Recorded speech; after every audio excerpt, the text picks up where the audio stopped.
رمضان المبارک کی پہلی رات ہوتی ہے تو عرش کے نیچے سے ایک ایسی ہوا چلتی ہے جس کو مسیرہ کہا جاتا ہے۔ اس ہوا کے جھونکوں سے جنت کے درختوں کے پتے اور کواڑوں کے حلقے بجنے لگتے ہیں، اور اس سے ایسا ساز نکلتا ہے، ایسی سریلی آواز نکلتی ہے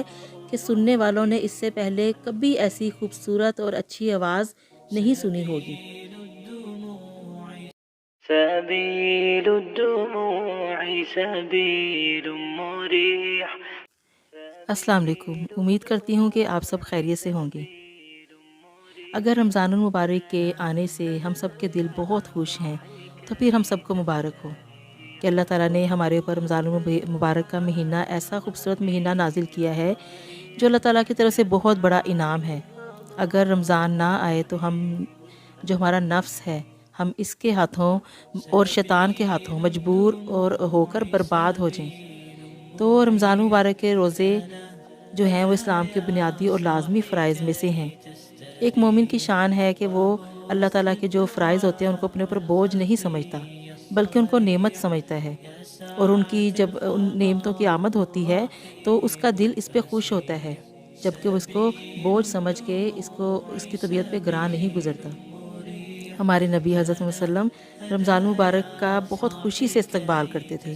اور اپنے صحابہ کرام کو بھی رمضان مبارک کی خوشخبری دیتے تھے، اور ان کو اس مہینے کے آنے کی بہت خوشی ہوتی تھی۔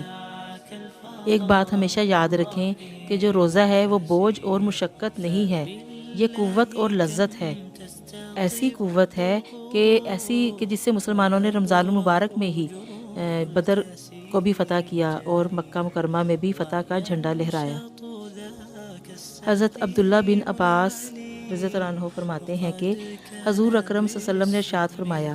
جنت کو رمضان المبارک کے لیے شروع سال سے آخر سال تک سجایا جاتا ہے، خوب آراستہ اور مزین کیا جاتا ہے۔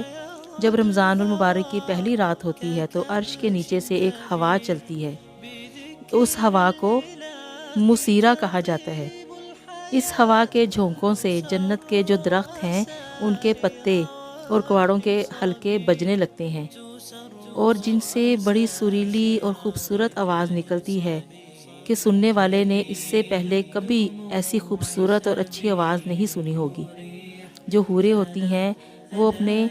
مکانوں سے باہر نکل آتی ہیں اور جنت کے بالا خانوں کے درمیان کھڑے ہو کر کہتی ہیں، ہے کوئی اللہ تعالیٰ کی بارگاہ میں جو ہمیں مانگ لے، ہم سے منگنی کر لے، تاکہ اللہ تعالیٰ اس کی شادی ہم سے کروا دے۔ پھر وہ حوریں جنت کے جو نگران فرشتے ہوتے ہیں جن کا نام رضوان ہے ان سے پوچھتی ہیں، اے رضوان یہ کیسی رات ہے؟ تو جواب میں رضوان تلبیہ پڑھتے ہوئے کہتے ہیں کہ یہ رمضان مبارک کی پہلی رات ہے۔ آج کی رات حضرت وسلم کی امت کے جو روزہ دار ہیں ان کے لیے جنت کے دروازے کھول دیے گئے ہیں۔ پھر حضور پاک صلی اللہ علیہ وسلم فرمانے لگے کہ اللہ تعالیٰ فرماتے ہیں، اے رضوان جنت کے دروازے کھول دے، اور حضرت محمد صلی اللہ علیہ وسلم کی جو روزے دار ہیں ان پر جہنم کے دروازے بند کر دیں۔ اے جبرائیل جاؤ اور زمین پر اور جتنے سرکش شیاطین ہیں ان کو قید کر دو، ان کے گلے میں توق ڈال کر انہیں دریا میں پھینک دو، تاکہ وہ میرے محبوب حضرت محمد صلی اللہ علیہ وسلم کی امت کے روزے داروں کا ثواب ضائع نہ کر سکیں، ان کے روزوں کو خراب نہ کر سکیں۔ حضور پاک صلی اللہ علیہ وسلم فرماتے ہیں کہ اللہ تعالیٰ رمضان کی ہر رات میں ایک اعلان حکم صادر فرماتے ہیں اور 3 مرتبہ آواز لگاتے ہیں، ہے کوئی مانگنے والا جس کو میں عطا کروں؟ ہے کوئی توبہ کرنے والا کہ میں اس کی توبہ قبول کروں؟ ہے کوئی مغفرت چاہنے والا کہ میں اس کی مغفرت کر دوں؟ کون ہے جو غنی کو قرض دے، اور ایسا غنی جو نادار نہیں اور ایسا پورا ادا کرنے والا ہے؟ تو جو روزہ جس میں وہ پورا ادا کرنے میں ذرا برابر بھی کوئی کمی نہیں کرتا۔ یہ ہمارے حضور پاک صلی اللہ علیہ وسلم کے لیے اور ان کی امت کے لیے کتنا بڑا اکرام ہے اور کتنی بڑی خوشخبری ہے، اور ان کے لیے کتنا بڑا ایک پروٹوکول ہے جو اللہ تعالیٰ نے ان کی امت کو دیا کہ جب رمضان کا مہینہ سب سے پہلے کہ ان کو رمضان کا مہینہ عطا کیا، اور ایسا رمضان کا مہینہ عطا کیا کہ رمضان کو جنت کو رمضان کا مہینہ جب سٹارٹ ہوتا ہے تو سجایا جاتا ہے۔ یہ خاص ہمارے لیے جنت کو خوب سجا کے اس کو آراستہ کیا جاتا ہے اور جب آراستہ کیا رہتا ہے تو جنت میں ایسی ہوا چلتی ہے، اللہ تعالیٰ کے جو عرش ہے، اللہ تعالیٰ کا جو عرش ہے اس کے نیچے سے ایسی ہوا چلتی ہے کہ جس کو مسیرہ کہا جاتا ہے، اور وہ اس ہوا کے چلنے سے ایک سریلی آواز جیسے ساز کی آواز ہوتی ہے وہ نکلتی ہے، جو سننے والوں کو بہت خوبصورت اور بھلی محسوس ہوتی ہے۔ اور کتنے اکرام کی بات ہے کہ جب روزے آتے ہیں مسلمانوں پر، حضور پاک صلی اللہ علیہ وسلم کی امت پر روزے آتے ہیں تو رمضان کا مہینہ آتا ہے تو جنت کے سارے دروازے کھول دیے جاتے ہیں۔ اب جب جنت کے سارے دروازے کھلیں گے تو ان میں سے جتنی بھی نعمتیں، برکتیں، رحمتیں، فضیلتیں ساری اللہ تعالیٰ اس امت پر نازل فرماتے ہیں، تو اس امت کے اوپر ساری وہ رحمتیں نازل ہوتی ہیں، اور جو جہنم ہے اس کے سارے دروازے بند کر دیے جاتے ہیں تاکہ کوئی کسی قسم کے عذاب کی جھلک بھی نہ آئے۔ اور آپ اللہ تعالیٰ کی رحمت کا، اس کی ہمارے اوپر کرم کا اندازہ یہاں سے لگائیں کہ وہ ہمارے اوپر اتنی رحمتیں برسانا چاہتا ہے، اس کو ہمارے اوپر اتنا پیار آتا ہے کہ وہ چاہتا ہے کہ اس کو، اللہ تعالیٰ کو پتہ ہے جو شیطان ہے وہ ہمارا کھلا دشمن ہے، وہ ہمیں وہ نہیں چاہے گا،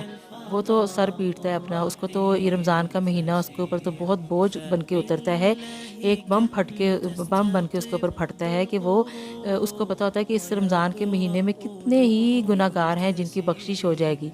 کتنے ہی ایسے ہیں حضور صلی اللہ علیہ وسلم کی امتی ہیں جو اپنے آپ کو اللہ تعالیٰ کے قریب کر لیں گے اور جو اصلاح پا لیں گے اور یہ ہدایت اور اللہ تعالیٰ کی اس سے روشنی حاصل کر لیں گے، اللہ تعالیٰ کا قرب حاصل کر لیں گے، تو وہ اس بات میں بہت ناکام و نامراد ہو جاتا ہے۔ تو وہ اگر اللہ تعالیٰ اس کو قید کر دیتے ہیں، اللہ تعالیٰ جو انسان کا دشمن ہے، سب سے بڑا دشمن ہے، اس کو قید کر دیتے ہیں، اللہ تعالیٰ کو ہمارے اوپر اتنا رحم ہے کہ اللہ تعالیٰ ہمارے دشمن کو قید کر دیتے ہیں، اس لیے کہ اللہ تعالیٰ نہیں چاہتے کہ وہ ہمیں، ہماری روزے ہمارے خراب کرے، ہماری باتوں کو خراب کرے، ہماری باتوں میں، ہمارے روزوں میں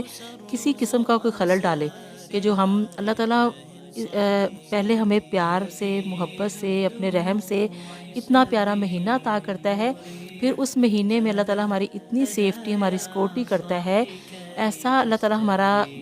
گارڈ بنتا ہے، اتنا بڑا ہمارا رہنما بنتا ہے، ہمارا ہمیں بچانے والا بنتا ہے کہ وہ ہمارے دشمنوں کو بھی قید کر دیتا ہے، کہ وہ کسی قسم کا ہمیں کوئی ضرر نہ پہنچا سکیں، ہماری کوئی خرابی نہ پیدا کر سکیں، کہ ہم اس کی نعمتوں سے، رمضان کی برکتوں سے، رمضان کی رحمتوں سے ہم محروم نہ رہ جائیں کہیں۔ اتنا پیار ہے اللہ تعالیٰ کو ہم سے۔ تو رمضان کے مہینے کو غنیمت سمجھ کے اس میں خوب مانگیں اللہ تعالیٰ سے، کیونکہ اللہ تعالیٰ 3 بار آواز لگاتا ہے کہ ہے کوئی مانگنے والا جس کو میں عطا کروں، اور اپنے لیے جتنی توبہ کر سکتے ہیں، اپنے لیے، اپنے پیاروں کے لیے، سب کے لیے توبہ مانگیں، کیونکہ اللہ تعالیٰ کہتے ہیں کہ ہے کوئی جو میرے سے توبہ مانگے اور میں اس کی توبہ قبول کروں، تو جتنی مغفرت چاہ سکتے ہیں اپنے لیے مغفرت مانگیں، کیونکہ اللہ تعالیٰ 3 بار فرماتے ہیں کہ کوئی مغفرت مانگنے والا ہے تو میں اس کی مغفرت کر دوں، اور اپنے آپ کو اللہ تعالیٰ سے خوب اپنے لیے مانگیں، اپنے پیاروں کے لیے مانگیں، اپنی دنیا مانگیں، اپنی آخرت مانگیں۔ رمضان کے مبارک مہینے میں ہم اللہ تعالیٰ کی رضا کے کاموں میں خود کو خوب تھکائیں۔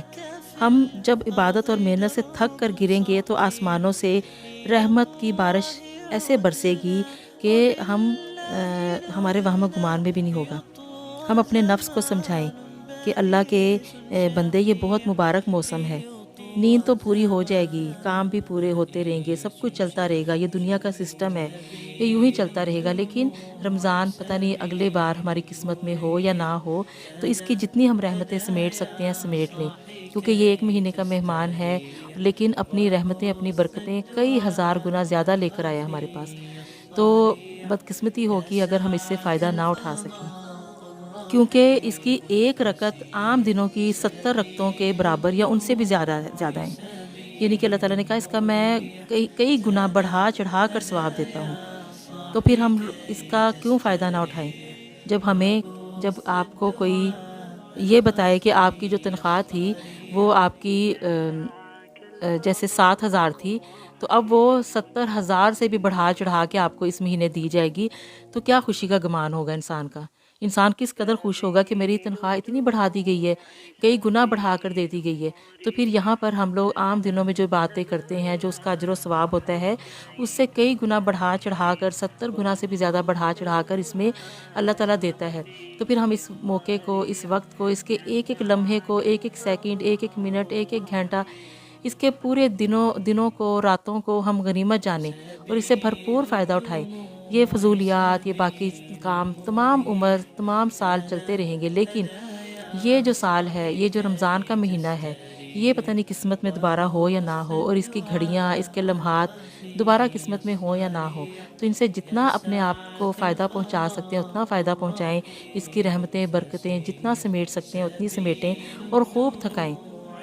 خوب اپنے آپ کو تھکائیں، مشقت میں ڈالیں، اور اس کی خوب آپ اس سے فائدے حاصل کریں۔ دعا کرتی ہوں کہ اللہ تعالیٰ ہمیں رمضان کا صحیح طرح سے حق ادا کرنے کی ہمت اور توفیق دے، اور ہمارے روزوں کو، ہماری عبادتوں کو اللہ تعالیٰ ہمارے تمام جو ہم قرآن کی تلاوت کر رہے ہیں، ذکر اذکار، ان سب کو اپنی بارگاہ میں قبول و منظور فرمائے۔ انشاءاللہ آپ سے پھر ملاقات ہوگی۔ اللہ آپ کا، ہم سب کا حامی و ناصر ہو۔ اللہ حافظ۔